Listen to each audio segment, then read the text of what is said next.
Good day, everybody. I greet you in the name of Jesus Christ. And today we're reading out of Psalm 56, verse 4. And it says, "In God I will praise his word. In God I've put my trust. I will not fear. What can flesh do to me?" This is so important that you realize that the most important thing and the most important person that you have in your life is God. That God's words, God's promises, everything in your life is yea and amen. You can trust that his words do not fall to the ground. You see, and this is the thing that we must do. We must not have fear of man. This has to do with fear of man. And faith in God, trust in God, obedience in God overcomes that fear of man. You see, we need to place our hope. This verse basically tells us that we need to place our hope and our trust in God and everything above the earthly threats. You see, human beings may insult you, they might curse you, they might persecute you, even imprison you. But that is lower, it's got less authority than God's word, because God's word and everything is about victory. It's about a celebration. It is about eternity. You see, the main thing that you need to realize is you can't separate yourself from God.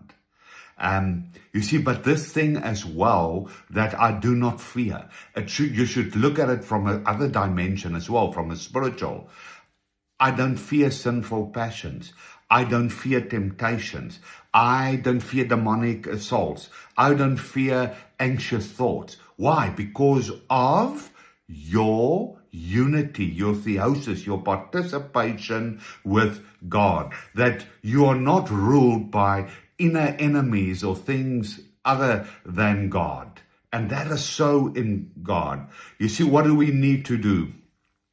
We need to, in God, I will praise his word. So your lifestyle is focusing and standing on God's promises, his faithfulness, his commandments, his testimonies through history that we have seen. And how do we get to this place where our lifestyle is just in praise and trust and faith and obedience and everything?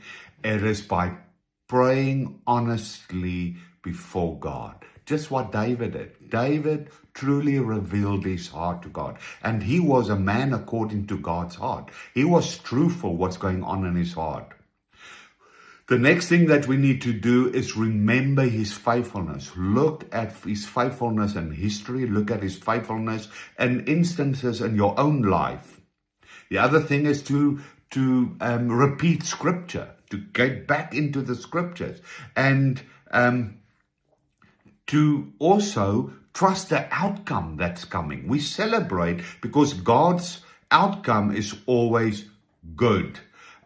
What does Psalm 56 verse 4 teach us? That the faithful person does not place ultimate confidence in human strength or circumstances or even personal ability, but in God.